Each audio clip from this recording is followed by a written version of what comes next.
আসসালামু আলাইকুম। আজকে আমরা পদার্থবিজ্ঞানের গতি সম্পর্কিত কিছু গাণিতিক সমস্যার সমাধান করার চেষ্টা করব। বর্তমানে কারিকুলাম অনুযায়ী অষ্টম শ্রেণীর অনুশীলনী বইয়ের 65 পৃষ্ঠায় এই প্রবলেমটা আমাদের আছে। আমরা একটা প্রবলেম যদি বুঝি, এই রিলেটেড যে প্রবলেমগুলো আছে সেগুলো সমাধান করতে পারবো ইনশাল্লাহ সহজে।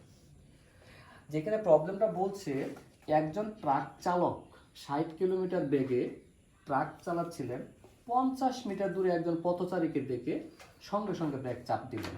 এতে ট্রাকটি পথচারী মাত্র 2 মিটার সামনে এসে থেমে গেল, তার মানে দুর্ঘটনা ঘটে নেই, যাত্রী বেঁচে গেছে। বলছে ট্রাকটির ত্বরণ ব্র্যাকেটে বলছে মন্দন কত। এই প্রবলেমটার ক্ষেত্রে যদি আমরা সমাধান আনতে চাই, তাহলে আমার দৃষ্টিতে এটাকে আমি চিত্র আকারে উপস্থাপন করতে চাচ্ছি।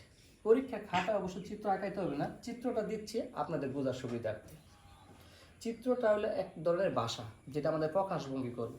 মনে করি এটা একটা রাস্তায় লিখছি আমি পথ, একটা রাস্তা, এই জায়গায় ট্রাক আছে, আর এইখান থেকে ট্রাকের চালক বা ট্রাকের অবস্থান থেকে ঠিক 50 মিটার দূরে একজন পথচারী আছে। ট্রাক যে চলছিল শুরুতে তার ব্যাগ ছিল 60 কিলোমিটার পার আওয়ার, অর্থাৎ ট্রাকটা এমনভাবে চলছিল 1 ঘন্টা যদি চলে যে 60 কিলোমিটার দূরত্ব অতিক্রম করতে পারবে। শুরুতে যেটা থাকে সেটাকে আমরা আদিবেগ বলি। এইখানে আসে দেখা যাচ্ছে পথচারী এক্স্যাক্টলি 2 মিটার সামনে এসে থামছে, গাড়িটা 2 মিটার সামনে এসে থামলো। যেহেতু থেমে গেছে তাহলে শেষ বেগ কত হবে? 0 মিটার হবে, শেষ বেগ 0 হবে। এই গল্প থেকে আমরা ক্যালকুলেশন করব।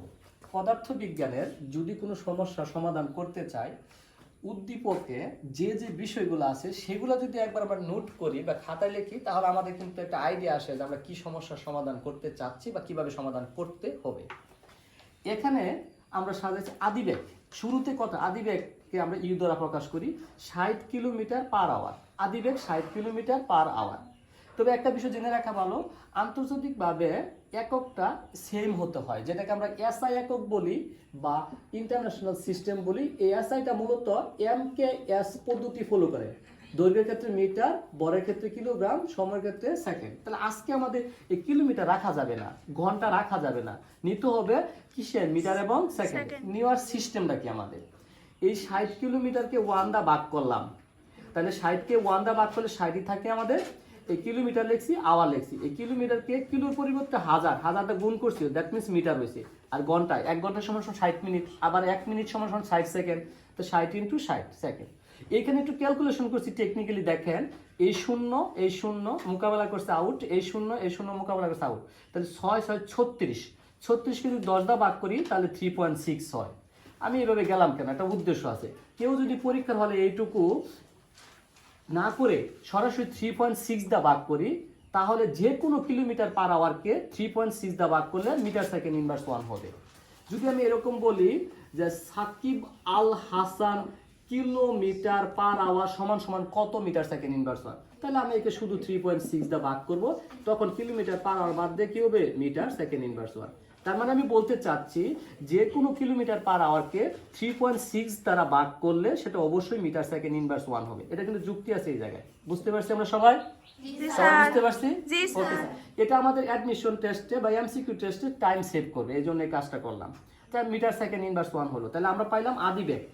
এখন দেখো গাড়িটা কতটুকু দূরত্ব অতিক্রম করছে। মোস্ট অফ দ্য স্টুডেন্ট ভুল করে, যেখানে 50 মিটার দূরত্ব লেখা আছে জাস্ট একটু তাড়াহুড়া করে, কিন্তু খেয়াল করে দেখেন গাড়িটা প্রকৃতপক্ষে 50 মিটার দূরত্ব অতিক্রম করেনি, সে 2 মিটার সামনে এসে থেমে গেছে। 2 মিটার সামনে, তাহলে 50 থেকে সে 2 বাদ দিতে হবে। তাহলে আমাদের কত মিটার হলো? 48 মিটার। কত মিটার? 48 মিটার। আচ্ছা, গাড়িটা শেষে কি ঘটনা ঘটছে? শেষে গাড়িটা থেমে গেছে, তাহলে শেষ বেগ কি? 0। তাহলে আমাদের এখানে চাহিদা বা ডিমান্ড হলো ত্বরণ কত? ত্বরণকে আমি অ্যাক্সিলারেশন এ দ্বারা প্রকাশ করি, ত্বরণ সমান হোয়াট। তাহলে আমি যে এখানে যে বিষয়গুলো উল্লেখ ছিল সেগুলো যে সাজিয়ে লিখলাম, কারো সমস্যা আছে? না স্যার। বুঝতে পারছি আমরা? জি স্যার। এখন কোশ্চেন হলো যে এইখান থেকে ত্বরণের মানটা বাই করব, যে আমরা কোথা থেকে পারবো? ইতিপূর্বে আমরা গতির সমীকরণ পড়ছিলাম, এখানে একটু আমি লিখছি গতির 3টা সমীকরণ লিখছি। b সমান u প্লাস at, s সমান ut plus half at square, b square সমান u স্কয়ার প্লাস 2s।